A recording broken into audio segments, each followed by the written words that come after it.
بسم اللہ الرحمن الرحیم۔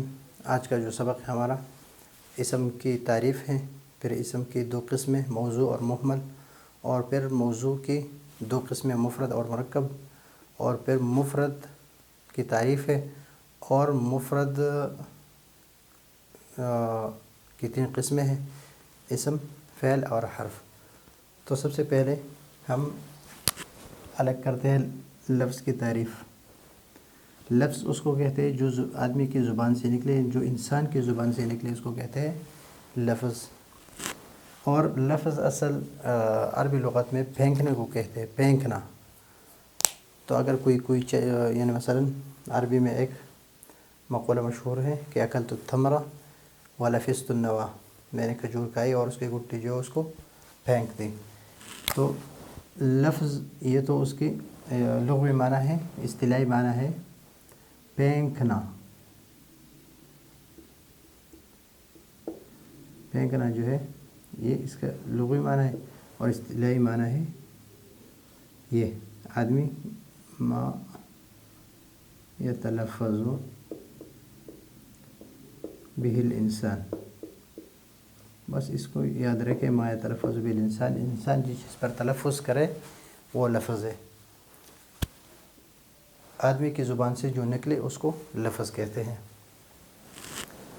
لفظ جو ہے یہ اگر بامعنی ہو، اس کا کوئی معنی ہو، یعنی کسی معنی کے لیے وضع کی گئی ہو، کیا گیا ہو، تو اس کو کہتے ہیں موضوع، اور اگر بے معنی ہو تو اس کو کہتے ہیں محمل۔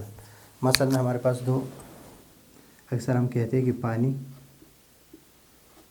وانی، چائے، شائے۔ تو ابھی پانی جو ہے یہ لفظ موضوع ہے، اس لیے کہ بامعنی ہے، اور پانی جو ہے لفظ محمل ہے۔ کیوں؟ اس لیے کہ بے معنی ہے، اس کا کوئی معنی نہیں ہے۔ اور پانی کا ایک معنی ہے، ایک سیال چیز ہے، اس کو پانی کہتے ہیں۔ چائے جو ہے ہم چینی اور چائے پتے اور پانی اور دودھ ملا کے ہم اس کو چائے کہتے ہیں۔ اور شائے جو ہے یہ اس کے ساتھ دوسرا لفظ بولا جاتا ہے، لیکن اس کا کوئی معنی نہیں ہے، تو اس وجہ سے اس کو محمل کہتے ہیں۔ یہ محمل اور یہ موضوع۔ تو لفظ کی کتنی قسمیں ہیں؟ لفظ اگر لفظ بامعنی ہو تو اس کا نام موضوع ہے، تو ایک قسم یہ، اور اگر بے معنی ہو، اس کا کوئی معنی نہ ہو، تو محمل، محمل یہ دوسری قسم۔ اس کے بارے میں تو ہم بات نہیں کریں گے، اس لیے کہ یہ تو بالکل بے معنی ہے۔ بات کریں گے تو موضوع کے بارے میں کریں گے۔ تو لفظ موضوع جو ہے عربی زبان میں لفظ موضوع، لفظ اور موضوع، اس کی کتنی قسمیں ہیں؟ دو قسمیں ہیں۔ لفظ موضوع، موضوع جو ہے موضوع یہ وضع سے نکلا ہے، وضع رکھنے کو کہتے ہیں، اور وضع شیء اس کو کہتے ہیں کہ کسی کا نام رکھ دیا جائے، اور جب بھی وہ نام لیا جائے تو اس سے مراد وہی چیز ہوتی ہے، وہ چیز جو ہے ذہن میں آ جاتی ہے۔ تو مثلا یہ ایک آدمی ہے اور اس کا نام رکھ دیا بکر، بکر نام رکھ دیا، تو یہ موضوع ہے،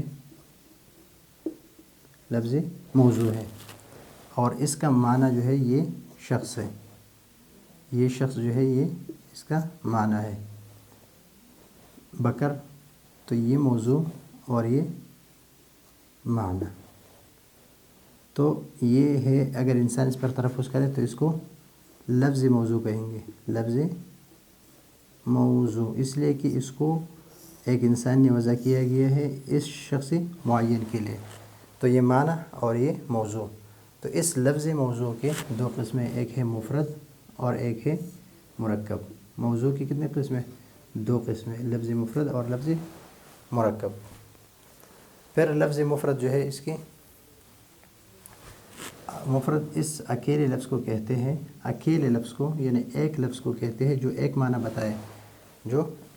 بتائے، مثلا تو اس سے کیا نکل گیا؟ اضرب، اضرب جو ہے یہ اکیلا لفظ ہے، لیکن یہ ایک معنی نہیں بتاتا، بلکہ یہ اس میں انت جو ہے وہ ضمیر مستتر کی تو مار، تو اس میں تو کا لفظ جو ہے ضمیر آ گیا اور مارنا یہ الگ آ گیا امر، تو اس کو ہم مفرد نہیں کہیں گے، اس لیے کہ لفظ ایک ہے لیکن ایک معنی نہیں بتاتا، اس وجہ سے اس کو ہم لفظ نہیں کہیں گے، مفرد نہیں کہیں گے۔ اور اس مفرد